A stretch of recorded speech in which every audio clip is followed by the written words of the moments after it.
Haleluya,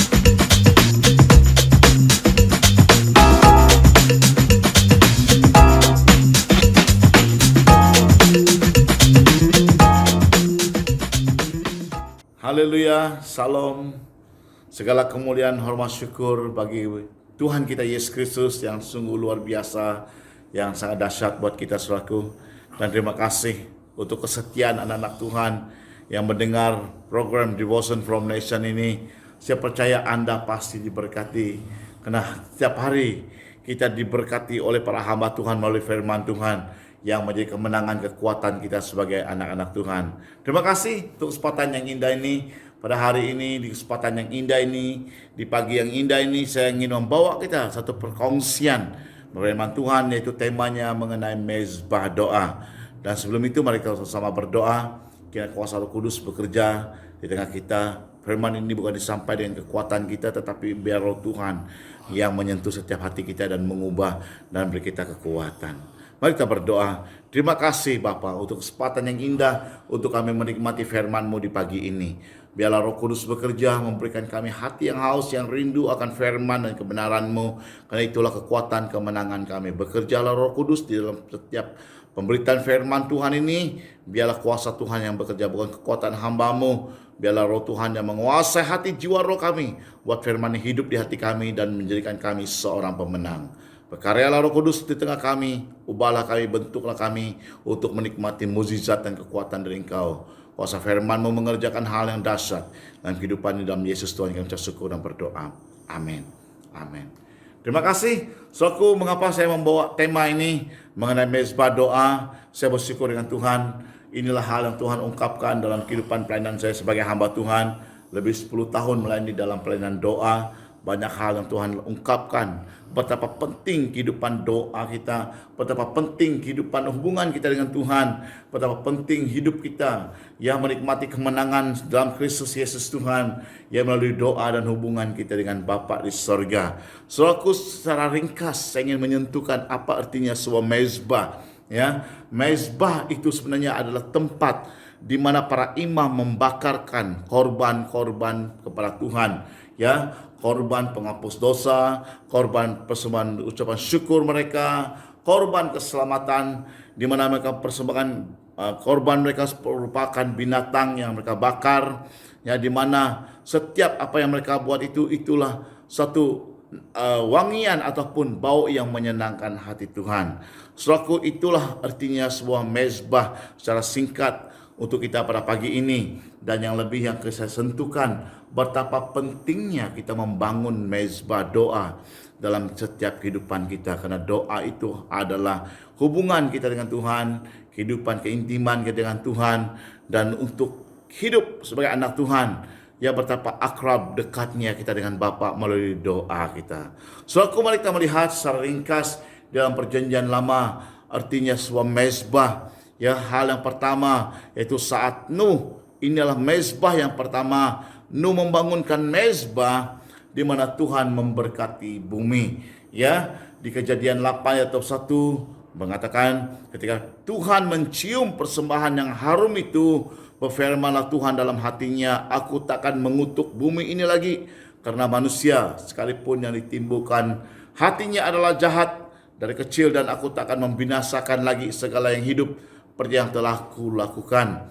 Ayat 22, selama musim bumi masih ada, takkan berhenti musim menabur dan menuai, dingin dan panas, kemarau dan hujan siang dan malam. Mezbah yang pertama adalah mezbah Nuh. Saat Nuh membangun mezbahnya dan persembahkan korban kepada Tuhan, Tuhan memberkati bumi ini. Saudaraku, mezbah yang kedua yaitu mezbah Yakub. Ya, yaitu saat Yakub membangunkan ataupun mendirikan mezbah dan mempersembahkan korban kepada Tuhan, Tuhan menjawab Yakub di masa kesesakannya.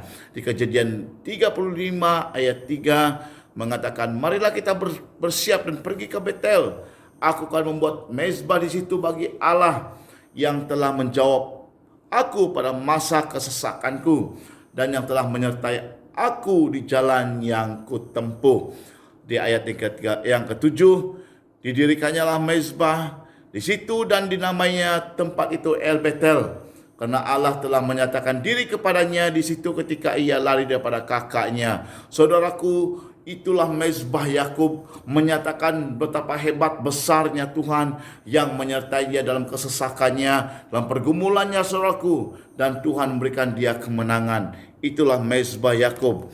Dan mezbah Elia, yaitu di mana api Tuhan turun dari sorga. Betapa hebatnya saat Elia menghadapi para Baal, ya saudaraku, mereka bertentangan dan melawan Elia. Dan tunjukkanlah Tuhanmu pada kami, kata mereka, dan mereka menunjukkan Tuhan mereka kepada Elia juga, saudaraku, dalam cerita ini. Kalau kita melihat di 1 Raja-Raja pasal 18 dan seterusnya, saudaraku, itulah mezbah Elia saat dia menaruhkan mezbah dan mempersembahkan korban, dan para Baal juga mempersembahkan korban mereka. Ya, ternyata saudaraku, saat Elia mempersembahkan korbannya kepada Tuhan di ayat ke-37 1 Raja-Raja 18 ayat 37 mengatakan, "Jawablah aku ya Tuhan, jawablah aku supaya bangsa ini mengetahui bahwa Engkaulah Allah, ya Tuhan, dan Engkaulah yang membuat hati mereka bertobat kembali." Ayat 38, "Lalu turunlah api Tuhan menyambar habis korban bakaran, kayu api, batu, dan tanah itu, bahkan air yang di dalam parit itu habis dijilatnya." Ayat 39, "Ketika seluruh rakyat melihat kejadian itu, sujudlah mereka serta berkata, Tuhan, dialah Allah, Tuhan, dialah Allah." Saudaraku, inilah mezbah Elia, di mana api turun dari sorga membakar habis yang dipersembahkan Elia di atas mezbah korban Elia. Saudaraku, menyatakan betapa hebatnya Tuhan kita, betapa luar biasanya Tuhan yang disembah itu adalah Tuhan yang hidup, saudaraku, ya, sehingga yang menentang para Baal menyatakan ketuhanan ataupun luar biasanya Tuhan yang kita sembah. Saudaraku, inilah mezbah di perjanjian lama. Inilah mezbah yang mereka dirikan, betapa Tuhan menjawab mereka, betapa Tuhan hadir ya saat mereka mempersembahkan korban kepada Tuhan. Saudaraku, mezbah ini harus dijaga. Begitulah kehidupan kita pada hari ini. Doa, hubungan, itulah mezbah kita dengan Tuhan. Ya, kita perlu menjaga kehidupan doa kita dengan Tuhan. Kita perlu mengorbankan waktu kita dengan Tuhan. Itulah persembahan korban kita pada Tuhan. Korban waktu kita untuk duduk di kaki Tuhan, menyembah Tuhan, korban pujian yang menyenangkan hati Tuhan. Bukan cuma hanya dalam doa dan meminta dengan Tuhan, tetapi dalam mezbah doa kita, kita menyembah Tuhan, kita meninggikan nama Tuhan, kita mengagungkan Dia, kita memuliakan Tuhan, sehingga itu menyenangkan hati Tuhan, saudaraku. Dalam pujian-pujian kita memuliakan nama Tuhan. Itulah mezbah korban pujian kita pada Tuhan. Dan juga mezbah ya pengorbanan kita kepada Tuhan, yaitu saudaraku korban keselamatan yang kita naikkan, yaitu di mana kita berdoa dan bersyafaat bagi bangsa-bangsa. Ya saudaraku, dan mezbah ini harus dijaga. Kehidupan Kristenan kita, kehidupan hubungan kita dengan Tuhan, doa dan keakraban kita dengan Tuhan harus dijaga, saudaraku. Ya, di Amats 6 ayat 12 mengatakan, api yang di atas mezbah itu harus dijaga, biar terus menyala, jangan dibiarkan padam. Tiap-tiap pagi imam harus menaruh kayu di atas mezbah, mengatur korban bakaran di atasnya, dan membakar segala lemak korban keselamatan di atasnya. Ayat 13, harus dijaga supaya api tetap menyala di atas mezbah, janganlah dibiarkan padam.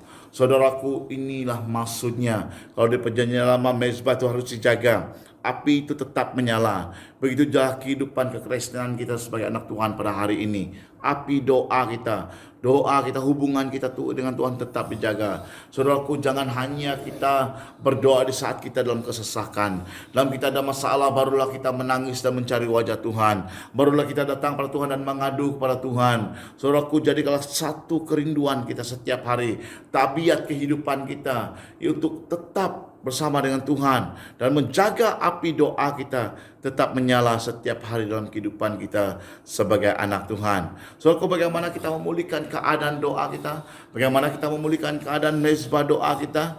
Kita melihat di Nehemia pasal 1 ayat 4 sampai ke 9. Hal yang pertama adalah berdoa dan berpuasa.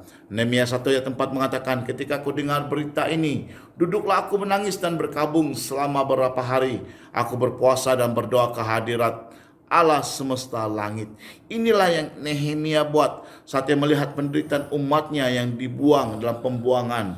Saudaraku, dia berdoa dan berpuasa. Maksudnya Nehemia ada komitmen dengan Tuhan. Bukan cuma berdoa, tapi dia memilih untuk berpuasa, meninggalkan segala keinginannya, untuk benar-benar datang kepada Tuhan dengan merendahkan dirinya dan berpuasa, saudaraku. Begitulah kehidupan kita dengan Tuhan, Tandanya berpuasa berarti kita meninggalkan segala keenakan kita, menjadi kebiasaan kita, ataupun kita menikmati kesenangan kita, saudaraku, yaitu untuk benar-benar komitmen dengan Tuhan melalui doa dan berpuasa.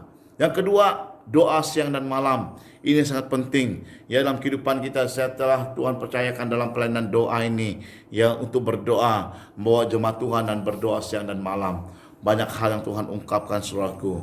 Inilah kemenangan kita sebagai anak Tuhan. Nehemia 1:6, berilah telingamu dan bukalah matamu dan dengarlah doa hambamu yang sekarang kupanjatkan kehadiratmu siang dan malam bagi orang Israel. Inilah pergumulan Nehemia. Dia berdoa dengan tidak jemu-jemu, dia berdoa tetap dan berdoa siang dan malam, saudaraku. Hal yang ketiga, doa yang terus menerus, Doa yang terus menerus berarti jangan saat kita menikmati mukjizat, sudah kita menikmati kenyamanan dan keindahan dan kita tidak mau berdoa. Jangan malas, saudaraku, dan berdoa. Dan untuk kita terus tetap berdoa, di 1 Tesalonika pasal 5 ayat 17 mengatakan, tetaplah berdoa. Satu firman Tuhan yang terpendek, saudaraku, tetapi memiliki makna yang sangat luar biasa. Untuk kita tetap berdoa dalam apapun situasi, maksudnya keadaan yang kita hadapi, bukan hanya keadaan senang, bukan hanya dalam keadaan yang baik, baru kita berdoa. Dalam apapun Tuhan, saudaraku, yang kita hadapi, tetaplah berdoa. Yang keempat, doa yang gigih dan tekun. Maksudnya doa yang tetap, saudaraku, dalam apapun pergumulan Anda. Sekalipun doa itu tidak dijawab pada tahun ini, mungkin tahun depan itu pasti akan terjadi. Di Kisah Para Rasul 12 ayat 5, demikianlah Petrus ditahan dalam penjara, tetapi jemaat dengan tekun mendoakannya kepada Allah. Memiliki ketekunan, kegigihan untuk tetap berdoa dalam pergumulanmu, saudaraku, dalam apapun tantangan hidupmu. Tetaplah berdoa, saudaraku. Sekalipun situasi itu makin lebih hebat, lebih buruk lagi, tidak bagus, tetapi saudaraku, percayalah, saat Anda tekun dan gigih, Anda pasti menikmati jawaban Tuhan yang luar biasa. Yang kelima, melalui kuasa Roh Kudus. Yudas 1:20, tetapi kamu saudaraku yang kekasih, bangunlah dirimu sendiri di atas dasar imanmu yang paling suci, dan berdoalah dalam Roh Kudus. Kekuatan kita terbatas. Tuhan telah menaruhkan di hati kita di hidupan ini, yaitu kuasa Roh Kudus. Biar kuasa itu menguatkan kita. Kita kadang-kadang agak terbatas, saudaraku, tetapi kuasa Tuhan dalam kita melalui kuasa Roh Kudus tidak terbatas. Saat Anda tidak tahu apa yang Anda doakan, berdoalah dalam kuasa Roh Kudus. Berdoalah dalam bahasa roh. Saudaraku, itulah membuat hubungan kita dengan Tuhan, yang mengenal isi hati Anda, yang mengenal pergumulan Anda, yang mengenal apa yang Anda doakan, dan tetap melaksanakan segala sesuatu sesuai apa yang kehendak Allah dalam kehidupan kita. Yang keenam, hidup dipimpin oleh Roh Kudus. Roma 8 ayat 14. Semua orang yang dipimpin oleh Roh Allah adalah anak Allah. Makanya hiduplah dalam pimpinan Kristus, dan kita menikmati pimpinan Tuhan dalam setiap kehidupan kita setiap hari, saudaraku. Dan dari kesimpulan kita pada hari ini, yang terakhir untuk kita, saudaraku, hubungan dengan doa, itu adalah menunjukkan keakraban, keeratan hidup kita dengan Tuhan, menjadi gaya hidup kita setiap hari, melalui doa kita dengan Tuhan. Saudaraku, kehidupan kekristenan bukan hanya menjadi satu agamawi saja, tetapi saat Anda bersekutu dengan Tuhan, membangunkan mezbah doa pribadi, menengunkan mezbah doa keluarga Anda, membangunkan mezbah doa gereja Anda, dalam persekutuan doa Anda, saudaraku. Dan pasti, saudaraku, kita melihat kemenangan demi kemenangan. Karena disitulah kita akan bersekutu dengan Tuhan. Disitulah kita bertemu dengan Tuhan. Dalam doa itulah menunjukkan kehidupan, keakraban kita dengan Tuhan. Di firman Tuhan yang terakhir Matius 6:33 mengatakan, tetapi carilah dahulu kerajaan Allah dan kebenarannya, maka semuanya itu akan ditambahkan kepadamu. Carilah dahulu kerajaan Allah dan kebenarannya. Ya, carilah Tuhan selama ia dekat, saudaraku, dan berserulah kepadanya. Kata firman Tuhan, ya, dia pasti menjawab tepat pada waktunya. Itulah kehidupan kita dengan Bapa, itulah hubungan kita dengan Tuhan melalui mezbah doa kita, melalui kesatuan doa kita, dan kita menikmati kehidupan dan keindahan sebagai anak-anak Tuhan yang Tuhan pimpin setiap hari. Terima kasih, saudaraku. Itulah postingan singkat untuk pada hari ini, mendorongkan kita dan menguatkan kita berapa pentingnya kehidupan doa itu. Ya, setiap kita berdoa tidak pernah sia-sia. Tuhan pasti melaksanakannya tepat pada waktunya. Belum kita akhiri, mari kita berdoa. Ya, penyertaan Tuhan, pertolongan Tuhan menyertai dimanapun Anda berada. Apapun sulitnya situasi yang Anda hadapi, mari kita berdoa, serahkan kepada Tuhan, dan Tuhan pasti melaksanakannya menurut kebijakan Tuhan. Terima kasih Bapa, kami mengucap syukur dalam program Devotion from Nation ini. Kami pasti diberkati melalui firman Tuhan yang disampaikan. Apapun Tuhan Yesus, kuasa Roh Kudus mau bekerja melalui firman yang mengubah setiap kehidupan kami, buat kami mengerti betapa hebat, betapa luar biasanya Yesus Tuhan yang kami sembah, yang menjadikan segala sesuatu, yang mengenal isi hati kami dan mengenal setiap kehidupan kami. Mau berdoa, kira Tuhan ada kebangkitan kembali dalam setiap pribadi, membangunkan mezbah doa kami, dalam keluarga kami, dalam community dan gereja kami.